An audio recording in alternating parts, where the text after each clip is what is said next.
بسم اللہ الرحمن الرحیم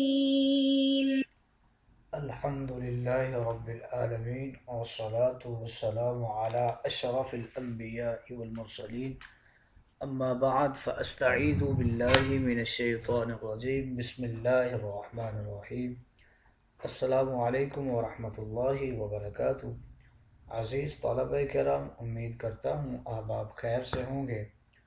انشاءاللہ آج ہم تفسیر جلالین کے درس نمبر 115 میں سپارہ نمبر 17 سے سورہ حج کی منتخب کردہ آیت 36 کو پڑھنے کی سعادت حاصل کریں گے، جس میں کلام باری تعالیٰ و کلام مفسر کا ترجمہ ہوگا، ربط و تعلق آیات کو ذکر کریں گے، کلام مفسر کی تشریح کرتے ہوئے مفسرین کرام کے اقوال کی توضیح کرنے کی کوشش کریں گے۔ تو آئیے طلبہ کرام بلا تاخیر بڑھتے ہیں اپنے آج کے درس کی طرف۔ بسم اللہ الرحمن الرحیم۔ رب تعالیٰ نے ارشاد فرمایا، وَالْبُدْنَ جَعَلْنَاهَا لَكُم مِّن شَعَائِرِ اللَّهِ لَكُمْ فِيهَا خَيْرٌ فاذكروا اسم الله عليها صواف فإذا وجبت جنوبها فكلوا منها وأطعموا القانع والمعتر كذلك سخرناها لكم لعلكم تشكرون۔ آئیے طلبہ کرام، سب سے پہلے اس آیت مقدسہ کا ماقبل آیات کے ساتھ ربط اور تعلق جانتے ہیں۔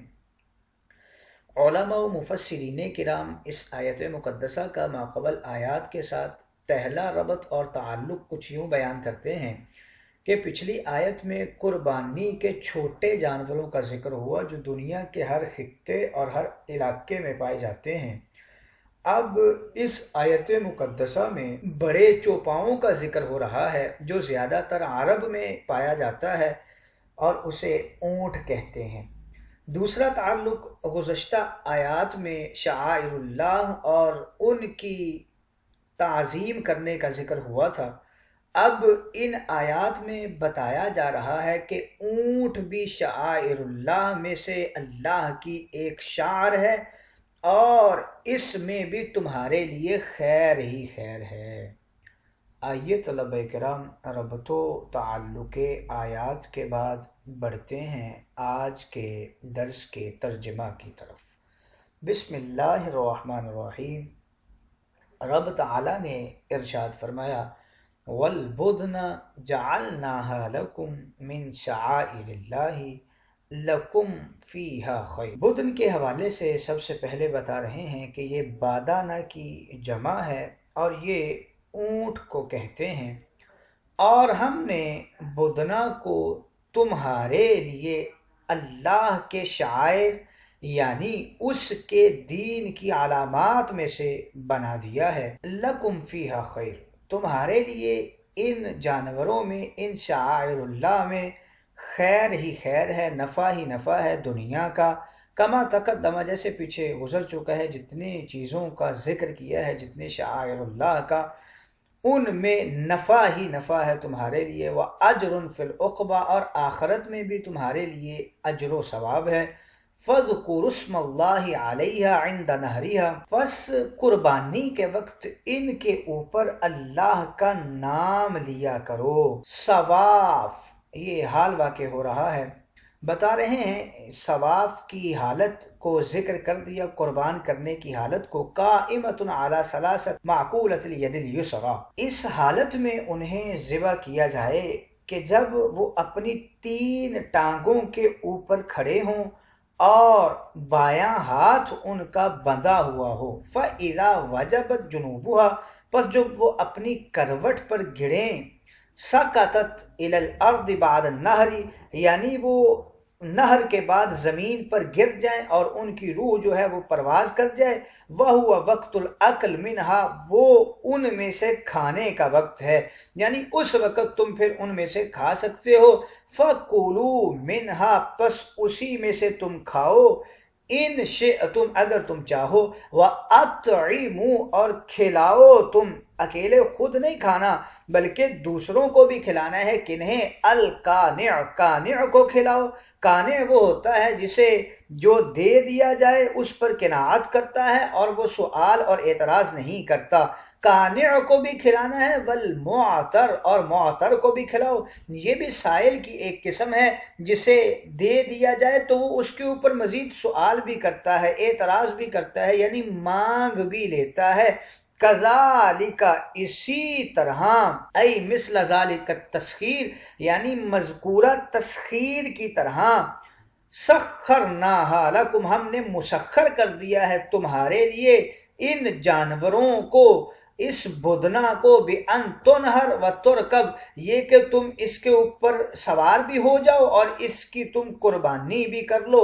وَإِلَّا لَمْ تُطِقْ، اگرچہ تم اس کی طاقت نہیں رکھتے تھے، لَعَلَّكُمْ تَشْکُرُونَ، تاکہ تم شکر ادا کرو، انعامی علیکم، جو میرے انعامات ہیں تم پر، ان کے بسبب تمہیں میرا شکر ادا کرنا چاہیے۔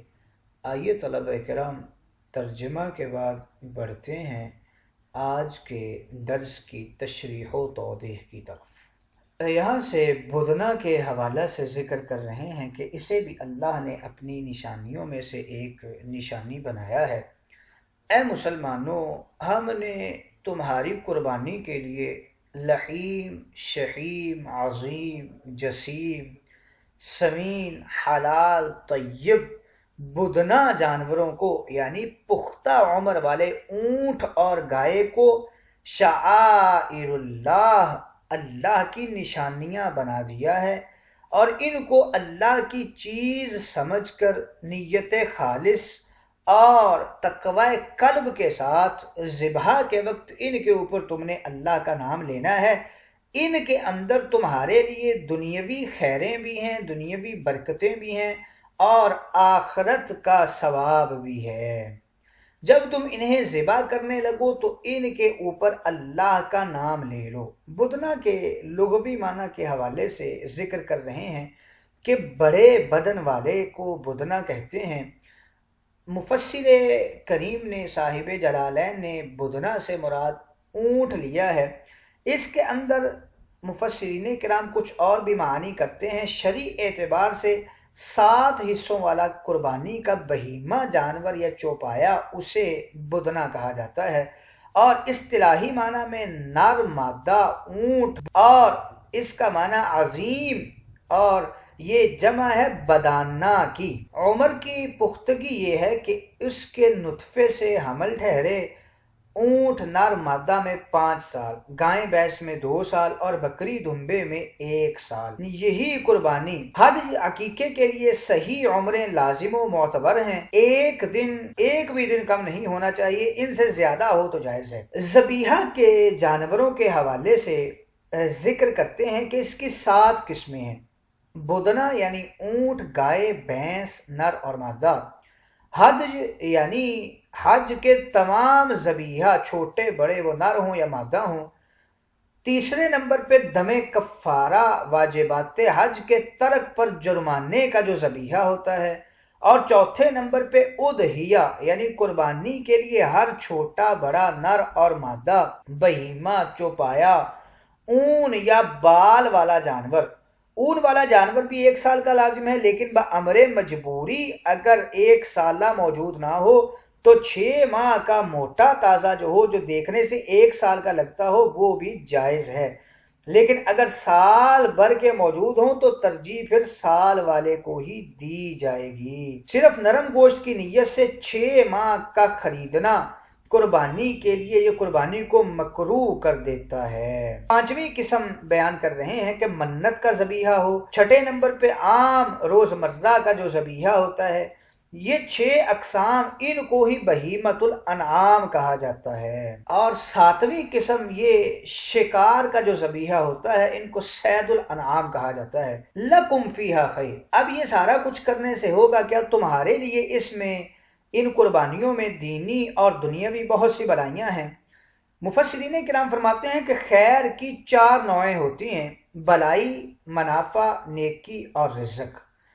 فَاذْكُرُوا اسْمَ اللَّهِ عَلَيْهَا ثواب، آگے بتا رہے ہیں کہ جب تم ان کو قربان کرنے لگو تو ان کے اوپر اللہ کا نام لے لو، اور قربانی کے وقت بندوں کے لیے یہ ضروری ہے کہ وہ 3 بار یہ پڑھیں۔ جب جانور کو ذبح کرنے کے لیے قابو کر چکو تو اس وقت پڑھو ان صلاتی و نسکی و محیای و مماتی للہ رب العالمین وبذالک امرت وانا اول المسلمین۔ اور پھر جب ذبح کی چھری چلانے لگے تو یہ لازمی پڑھنا چاہیے بسم اللہ اللہ اکبر، اور فوراً تیز چھری سے اس جانور کو ذبح کر دے۔ اس وقت کوئی دنیاوی بات نہ کرے تاکہ توجہ نہ ہٹے اور ذکر اللہ سے غفلت یا بھول بھی نہ ہو جائے۔ آگے قید بیان کر رہے ہیں صواف، یہ حال واقع ہو رہا ہے۔ اس کے حوالے سے بتاتے ہیں کہ صواف کا معنی ہے جانور کو اچھی طرح سے قابو کر لینا۔ اونٹ کا صواف یہ ہے کہ کھڑے اونٹ کا اگلا دایاں یا بایاں پاؤں اٹھا کر اسے گھسٹنا اور موڑ کر ران سے اچھی طرح باندھ دینا۔ گائے کا صواف یہ ہے کہ اس کو لٹا کر 4 پاؤں اچھی طرح باندھ دینا، اور بکری بھیڑ کا صواف ہمت سے قابو رکھنا ہے۔ مستحب یہ ہے کہ ہر جانور کا منہ ذبح کے وقت قبلہ رخ ہو۔ صواف کے لغوی معنی کے حوالے سے ذکر کرتے ہیں، اس کا معنی ہے قابو کرنا۔ اونٹ کے ذبح میں نہر کرنا سنت ہے، اور اس کا طریقہ یہ ہے کہ کھڑا کر کے 3 چھری والا نیزہ اوپر گلے میں مارے، پھر نیزہ نیچے کو کھینچ لے اور گردن کو لمبائی میں ذبح کرے۔ عقر بھی جائز ہے، باقی جانوروں میں صرف عقر جائز ہے، ان میں نہر ہو سکتا ہی نہیں۔ آگے بتا رہے ہیں فَإِذَا وَجَبَتْ جُنُوبُهَا، پھر ذبح کے بعد جب جان نکل جائے، جانور جب خود ڈھیلا پڑ کر ڈھیر ہو جائے اور زمین کے اوپر وہ گر جائے، اور اس طرح کہ اونٹ کسی کروٹ پر گر جائے اور گائیں بھینس بکری اسی کروٹ پر ٹھنڈی ہو جائے، تڑپنا بند ہو جائے، تو پھر تمہارے لیے کیا حکم ہے؟ یہ وقت عقل ہے، یہ اس سے کھانے کا وقت ہے، اب وہ تمہارے لیے حلال اور جائز ہو چکا ہے۔ واجبت کے لغوی معنی کے حوالے سے ذکر کر رہے ہیں کہ زمین پر ڈھیر ہو جانا، نیچے گر جانا یا پھڑکنا بند کر دینا۔ اصطلاحی معنی یہ ہے کہ جان نکل جانا، زمین سے چمٹ جانا۔ جانور کا واجبت زمین سے لگنا اور یعنی جب جانور زمین پر ٹھنڈا ہو جائے تب اس کی کھال اتارو، گوشت کاٹو، کچھ کھاؤ، کچھ کھلاؤ، کچھ خیرات کرو۔ فَكُلُوا مِنْهَا، بس اب تمہارے لیے یہ ضروری ہے کہ اس میں سے تم کھاؤ۔ وَأَطْعِمُوا الْقَانِعَ، اور اس میں سے صدقات و خیرات بھی کرو۔ قانع کو دو، یہ وہ محتاج ہوتا ہے جو مانگتا نہ ہو، اور معتر وہ محتاج ہوتا ہے جو گداگر ہو، مانگنے والا ہو۔ قربانی کا گوشت سب کو کھلاؤ۔ منہا کے حوالے سے بتا رہے ہیں کہ یہ من تبعیدیہ ہے، یعنی کچھ خود کھا لو اور بقیہ دوسروں کو کھلا دو، لوگوں میں تقسیم کر دو۔ اور کلو کا جو امر ہے یہ مستحب ہے۔ اطعمو کے امر میں 2 قول اکثریت نے فرمایا ہے کہ یہ بھی مستحب ہے، لہٰذا سب گوشت خود بھی کھا سکتے ہیں اور بانٹ بھی سکتے ہیں۔ کذالک سخرناھا لکم لعلکم تشکرون، اور اے لوگو اس میں غور کرو کہ اتنے بڑے بڑے جانوروں کو ہم نے تمہارے لیے مسخر کر دیا ہے، اتنی ہمت و قوت کے باوجود جو بدنا ہے وہ تمہارے سامنے صواف بنا پھر رہا ہے، تو یہ اللہ تعالیٰ کی ہی دی ہوئی طاقت ہے تمہیں کہ اس نے ان جانوروں کو تمہارے لیے مسخر کر دیا ہے۔ اور یاد رکھو ہم اسی طرح ان کو تمہارے لیے عجز و مسخر کا منبع و مرکز بناتے رہیں گے، بِأَن تُنْحَرَ، یہ کہ تم ان کا نہر بھی کر سکو اور ان پر سواری بھی کر سکو، اگرچہ یہ تمہارے بس کی بات نہیں تھی۔ لَعَلَّكُمْ تَشْكُرُونَ، اب تمہارے لیے کیا ضروری ہے؟ تاکہ تم شکر کرو، اس پر عزت افزائی کرو اپنے رب کی جو اس نے تمہارے اوپر اتنے زیادہ انعامات کر دیے ہیں۔ قربانی کی نعمت اور شکر کا ثواب حاصل کرتے رہو۔ اگر ہم ان کو مسخر نہ کرتے تو تمہارے تعقل تدبر کی طاقت نہیں تھی کہ ان کو رسیاں باندھ کر قابو کر لیتے اور یہ چپ چاپ خود کو بندھواتے رہتے۔ تم تو چھوٹے سے وحشی جانور کو قابو نہیں کر سکے، تو ہم نے تمہارے لیے بدنا کو ہی مسخر کر دیا ہے۔ آئیے طلباء کرام، ان آیات مقدسہ میں مفسرین کرام کچھ اقوال کرتے ہیں۔ بدن کے حوالے سے کچھ قراءتیں ذکر کر رہے ہیں کہ اس میں 3 قول ہیں۔ پہلا تو بدنا ہے اور یہی مشہور و مکتوب قراءت ہے، دوسرا بودونا ہے اور تیسرا بودنا ہے۔ صواف کی قراءت میں بھی 3 اقوال ہیں۔ صواف یہ جو مذکور ہے یہی مشہور و مکتوب قراءت ہے اور اس کا معنی ہے قابو کیا ہوا۔ صوافنا اس کا معنی ہے سخت بندھا ہوا، اور صوافی اس کا معنی ہے خالص اللہ تعالیٰ کے لیے۔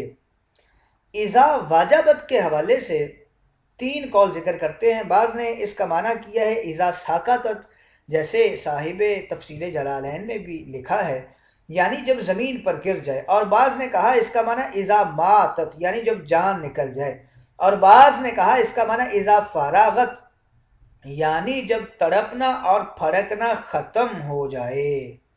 پہلے قول میں بدنا کا معنی صرف اونٹ کیا جائے گا کیونکہ وہی کھڑے سے گرتا ہے، اور دوسرے دونوں اقوال میں بدنا سے مراد اونٹ، گائیں، بھینس سب بڑے جانور مراد ہوں گے۔ القانع والمعتر کے حوالے سے کچھ اقوال ذکر کرتے ہیں۔ بعض نے کہا قانع وہ محتاج جو گداگر نہ ہو، معتر جو گداگر ہو۔ بعض نے کہا القانع جو شرم سے ہاتھ نہ پھیلائے مگر ضرورت مند ہو، اور المعتر وہ ہے جو شخص ضرورت مند ہو اور مانگنے میں شرم بھی نہ کرے۔